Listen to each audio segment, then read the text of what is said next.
we had an enormous economic recovery, but the minds of people had been so scarred, the memories. Parents told their children. 1929 became a symbol in people's minds. I mean, if you said 1929, it was like saying 1776 or 1492. I mean, everybody knew exactly what you were talking about. In 1929, my dad, who was 26 years of age then, was employed as a securities salesman by a local small bank. He sold stocks and bonds, but he mostly sold stocks. And when stocks fall 48%, and you were selling them to people a few months ago, you really don't feel like going out and facing those same people. So I think my dad probably elected to do, as they say now, shelter in place, which means stay at home. And there really wasn't that much in our house. We just had a small yard. It was wintertime anyway. My dad wouldn't have been puttering on the yard anyway. And there really wasn't, the television wasn't there. And he and my mother got along very well. So under those conditions, I was born about 9 months later. So I didn't notice at the time that the market was closed. But the stock market had actually recovered over 20% during that 9.5-month period or thereabouts. People did not think in the fall of 1930, they did not think they were in a Great Depression. They thought it was a recession very much like had occurred at least a dozen times, although not always when stock markets were important. But we'd had many recessions in the United States over the time, and this did not look like it was something dramatically out of the ordinary. Actually, for about 10 days after my birth, the stock market actually managed to go up all of 1 or 2% there in those 10 days.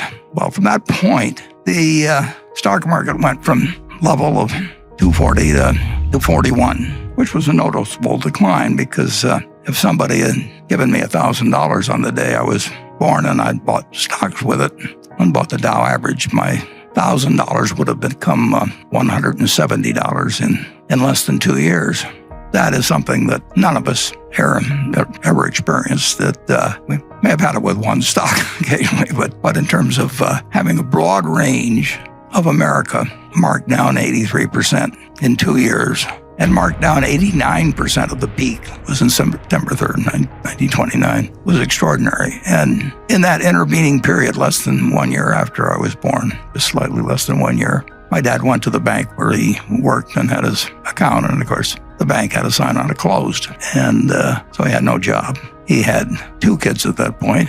His father had a grocery store, but Charlie and I both worked for my grandfather. Charlie worked there in 1940. I worked there in 1941, so we didn't know each other. But my grandfather said to my father that, "Don't worry about your groceries, Howard." He says, "I'll just let your bill run." That was my grandfather. Not exactly. He cared about his family, but he wasn't going to go crazy. And one of the things as I look back on that period, and I don't think economists generally like to give it that much of a point of importance, but if we'd had the FDIC started on January 1st, 1934. It was part of the sweeping legislation that took place when Roosevelt came in. But if we'd had the FDIC, we would have had a much, much different experience, I believe, in the Great Depression. People blame it on Smoot-Hawley, there's all kinds of things, and the margin requirements in 29, and all of those things entered into creating a recession. But if you have over 4,000 banks fail, that's 4,000 local experiences where people save and save and save and put their money away, and then someday they reach for it and it's gone. And that happens, in all 48 states, and it happens to your neighbors and it happens to your relatives. It has to have an effect on the psyche that's incredible. So one very, very, very good thing that came out of the Depression, in my view, is the FDIC. And it would have been a somewhat different world, I'm sure, if the bank failures hadn't just rolled across this country, and with people that thought that they were savers found out that they had nothing when they went there, and there was a sign that said closed. So the Great Depression went on and lasted a very long time, but it lasted a lot longer in the minds of people than it did actually in its effects. World War II came along, and on sort of an involuntary manner, we adopted Keynesianism. We started running fiscal deficits, of course, that were absolutely huge and took our debt up to a percentage of GDP, which had never reached before and never reached since. So we had an enormous economic recovery, but the minds of people had been so scarred, the memories. Parents told their children. 1929 became a symbol in people's minds. I mean, if you said 1929, it was like saying 1776 or 1492. I mean, everybody knew exactly what you were talking about, and it affected stock prices in a rather remarkable way. It was January 4th of 1951 that the kid who was born on August 30th in 1930 had finished college before the stock market got back to where it was at that earlier time. So take the years from 1920 or 1929 to 1951 and bear in mind that, the country was only 140 years old when this started. That's 20 years out of this amazing 231-year lifetime of our country. That was flat out a time for a long time of no economic growth and no feeling by people in terms about the wealth of the country, about what the American economy was worth, what all these corporations that were doing far, far, far better than they were long ago. But it took all of that time to restore in the market a price level that was equal to what it was when I was born 20 years earlier. So if you think about the fact that we're enduring a few months, and we'll endure many more months, and we don't know how it comes out. And people in the 30s didn't know how it was going to come out, but they endured, persevered, prospered, and the American miracle continued. But it's interesting in that at the start of 1954, the stock market the Dow was only at about 280. And I remember 1954 because it was the best year I ever had in the stock market. The Dow went from 280 or thereabouts at the start of the year to a little over 400 at the end of the year. And as soon as when it crossed 381, that famous figure from 1929, when it went to 400, everybody wondered, is this 1929 all over again?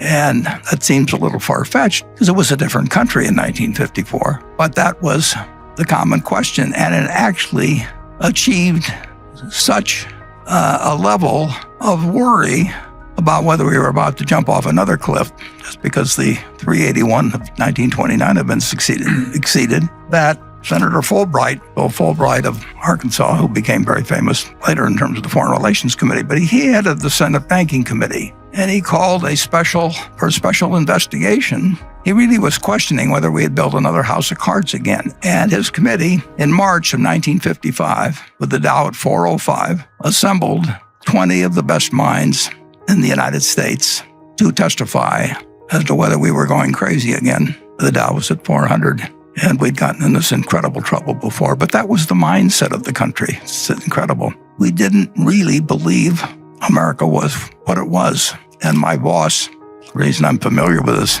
was that I was working in New York for one of the 20 people that was called down to testify. And I remember, because Ben Graham was one of the 3 smartest people I've met in my life, and when he testified, the Dow at 404, he had one line in there right toward the start in his written testimony, and he said, the stock market is high. It looks high. It is high, but it's not as high as it looks. And since that time, we felt the American tailwind at full force, and the Dow, when we made the slide, it was about 24,000. So you're looking at a market today that has produced $100 for every dollar. All you did was had to believe in America, just buy a cross-section of America. You didn't have to read the Wall Street Journal. You didn't have to look up the price of your stock. You didn't have to pay a lot of money in fees to anybody. You just had to believe that the American miracle was intact. But you'd had this testing period between 1929 and certainly 1954, as indicated by what happened when it got back up to 380. You had this testing period, and people really had lost faith to some degree. They just didn't see the potential of what America could do. And we found that nothing can stop America when you get right down to it. It's been true all along. It may have been interrupted with the scariest of scenarios when you had a war with one group of states fighting another group of states. And it may have been tested again in the Great Depression, and it may be tested now to some degree. But in the end, the answer is never bet against America. And that, in my view, is as true today as it was in 1789, and even was true during the Civil War and the depths of the Depression.